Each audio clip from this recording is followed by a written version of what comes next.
दोस्तों, आप सबको जीवानंद चौहान का सादर नमन और प्रणाम। आज 7 मार्च है और मेरे लिए खुशी का दिन भी है, क्योंकि आज से 57 साल पहले मैं इस धरती पर आया था और साथ में कुछ बहुत खट्टी मीठी यादें भी हैं जिनको मैं आपके सामने शेयर करना चाहता हूं। दोस्तों, पिछले 15 महीनों में जो मेरे साथ गुजरा है, जो मैंने झेला है, मैं ईश्वर से कामना करता हूं वो मेरे किसी दुश्मन को भी ना झेलना पड़े। यदि मैं संक्षेप में आपसे बात कहूं, 12 दिसंबर 2022 को हिमाचल में सत्ता परिवर्तन हुआ और हमारे यशस्वी मुख्यमंत्री श्री सुखविंदर सिंह जी के हाथ में सत्ता की बागडोर आ गई और उनकी कैबिनेट में दूसरे उप मुख्यमंत्री श्री आदरणीय मुकेश अग्निहोत्री जी बने। और जैसे ही हमारे विधायक ठाकुर जयराम जी मुख्यमंत्री के पद से अलग हुए, हमारे सराज में जो पिछले 5 सालों में बहुत मस्ती में था, एक खामोशी का आलम छाया। और मैंने अपने फेसबुक पेज जीवन स्मृति संसार में एक पोस्ट डाली, सुक्कू मुक्कू के हाथ में आ गए हिमाचल का राज, सदमे में चला गया हमारा स्वराज। ऐसा ही होता है सत्ता का नशा, हर आदमी स्वार्थ के लालच में फंस। साथियों, मैंने स्वराज के मनोदशा के बारे में देखा था। पिछले 5 साल में हम मस्ती में थे, पर जैसे ही सत्ता परिवर्तन हुआ, सारी मस्तियां चकनाचूर हो गई और सदमे में डूब गया। इस दौरान मैंने एक बहुत बड़ी गलती की, जो मुझे ऐसा लगता कि मुझे ऐसा नहीं करना चाहिए था। मैंने आदरणीय ठाकुर सुखविंदर जी के स्थान पर उनके लिए एक कवि के हैसियत से सुक्खू शब्द का प्रयोग किया और सम्माननीय उप मुख्यमंत्री मुकेश अग्निहोत्री जी के लिए मुक्खू शब्द का प्रयोग किया, जो कि एक लय के अतिरिक्त कोई कुछ नहीं था। बाकी मेरा किसी की भावना को ठेस पहुंचाने का कोई दृष्टि नहीं था। साथियों, मैं 2016 से अपने पेज जीवन स्मृति संसार में लिख रहा हूं और आज तक लिख रहा हूं और मेरा अपना मानना है कम से कम 10,000 पोस्टें मैंने डाली हैं। मैंने किसी को भी कभी कोई भूले से भी ठेस नहीं पहुंचाई है। हाँ, उसमें स्कूलों की गतिविधियां, अपने विचार और दूसरे जो और महत्वपूर्ण थॉट्स आते हैं उनको शेयर करता हूं। और ये मेरे कुछ मित्रों को और शिक्षा विभाग को ये बात बुरी लगी और उन्होंने मुझे 4 महीने के अंदर ही राजकीय वरिष्ठ माध्यमिक पाठशाला बाली चौकी से रई चंबा, जो कि एक बहुत ही दुर्गम क्षेत्र है, वहां कर दी। मेरी अवस्था उस टाइम 56 साल की हो चुकी थी और मेरे रिटायरमेंट के लगभग 24 महीने बचे थे और मैं पिछले 12 साल से शुगर का पेशेंट हूं और सर्दी में मुझे सांस की भारी प्रॉब्लम होती है। और मैंने एक निवेदन किया कि मैं उस दुर्गम स्थान पर अपनी सेवा नहीं दे सकता हूं। मैं मुख्यमंत्री महोदय से जी से मिलने के लिए शिमला गया और अर्जी देने का प्रयास किया, मगर वो वहां नहीं थे क्योंकि वो क्वारंटाइन थे और दिल्ली में वो उस वक्त थे। मुझे विवश होकर कोर्ट की शरण में जाना पड़ा और मैंने 27 दिसंबर को 2022 को हमारे सम्माननीय उच्च न्यायालय में केस दायर किया, मगर ना जाने किन कारणों से मेरे वकील पर क्या दबाव पड़ा कि उन्होंने मेरा केस लड़ने के बजाय मेरा मना करने के बावजूद भी वो केस वापस ले लिया। और वापस केस लेने के बाद मैं बिल्कुल दुविधा में पड़ गया, अब क्या करें। मुझे फिर एक बार दोबारा हाई कोर्ट में केस दायर करना पड़ा। इस बार मैंने 2 वकील दिए, मगर जब 3 जनवरी 2023 को मेरा केस लगा तो मेरा केस डिसमिस कर दिया। मगर उसमें मुझे केवल एक राहत मिली कि आप अपने समस्या को विभाग के सामने रीड्रेस कीजिए। और मैंने विभाग से अर्जी की कि मुझे दुर्गम क्षेत्रों के अतिरिक्त कहीं भी भेजा जाए। मैंने 8-10 स्कूलों के नाम भी दे दिए, मगर मेरी किस्मत उल्टी थी। शायद मेरे प्रयासों में कोई कमी रह गई थी या शिक्षा विभाग को मेरी जरूरत नहीं थी और मुझे 28 फरवरी 2023 ईस्वी को सस्पेंड कर दिया और मेरा हेडक्वार्टर कुल्लू कर दिया। बात यहीं तक खत्म नहीं हुई। मैं कुल्लू में नियमित तौर से सेवा देता रहा, मगर मुझे 50 दिनों तक मेरी कोई सुनवाई नहीं हुई और ना ही तो मुझे गुजारा भत्ता मिला।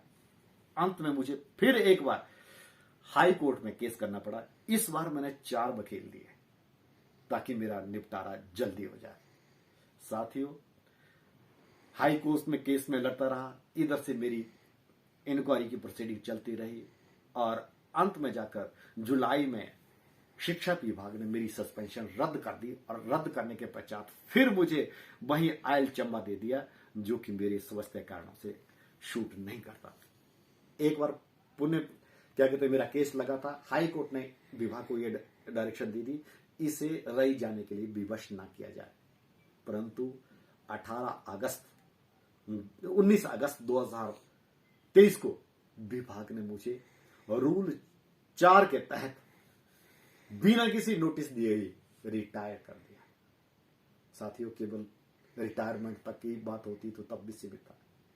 तब से लेकर जनवरी 2023 तक मुझे ना तो रिटायरमेंट बेनिफिट दे देंगे, ना मेरी पिछली पे दे देगी, ना जो मेरी गुजारे भत्ते के अतिरिक्त 4 महीने की जो थी वो भी मुझे मिली। एक बार पुण्य फिर 10 जनवरी को विभाग ने यह आदेश दिया कि 1 हफ्ते के अंदर भी इसके सारे केस, सारे जितने भी इसके अलाउंसेस बनते हैं या रिटायरमेंट केस को सेटल किया जाए।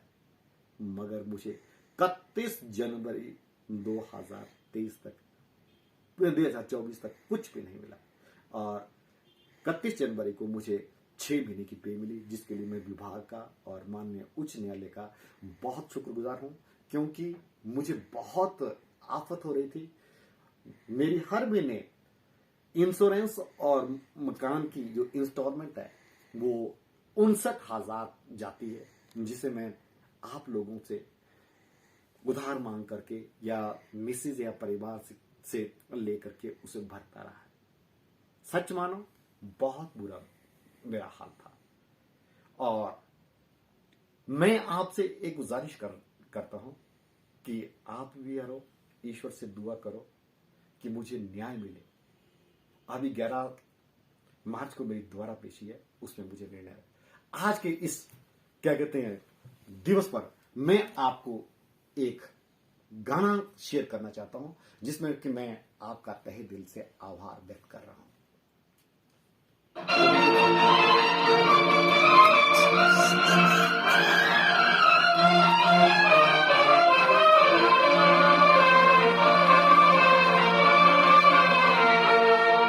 एहसान मेरे दिल पे तुम्हारा है दोस्तों, एहसान मेरे दिल पे तुम्हारा है दोस्तों, ये दिल तुम्हारे प्यार का हमारा है दोस्तों।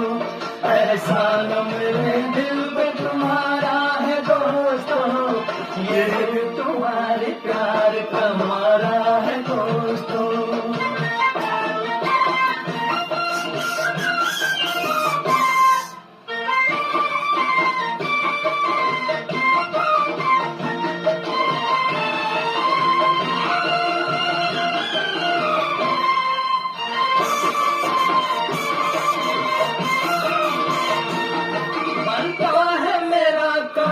तुम्हारे ही काम से होता है मेरा नाम, तुम्हारे ही नाम से बनता है मेरा काम, तुम्हारे ही काम से होता है मेरा नाम, तुम्हारे ही नाम से।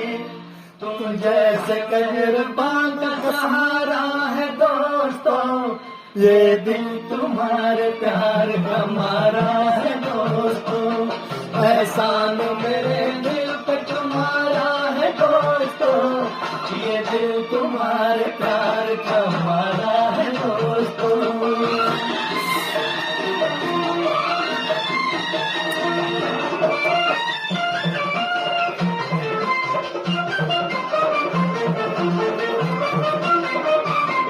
जब आ पड़ा है कोई भी मुश्किल का रास्ता, मैंने दिया है तुमको मोहब्बत का वास्ता। जब आ पड़ा है कोई भी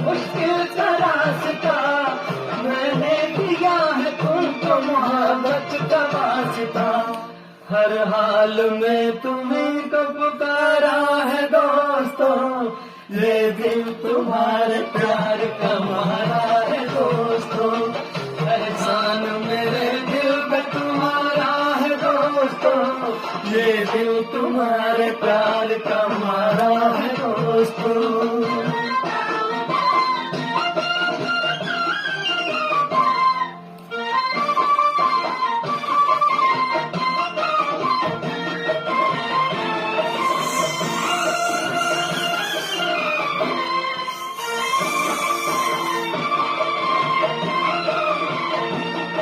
यारों ने मेरे वास्ते क्या कुछ नहीं किया, 100 बार शुक्रिया, 100 बार शुक्रिया। यारों ने मेरे वास्ते क्या कुछ नहीं किया, 100 बार शुक्रिया, 100 बार शुक्रिया।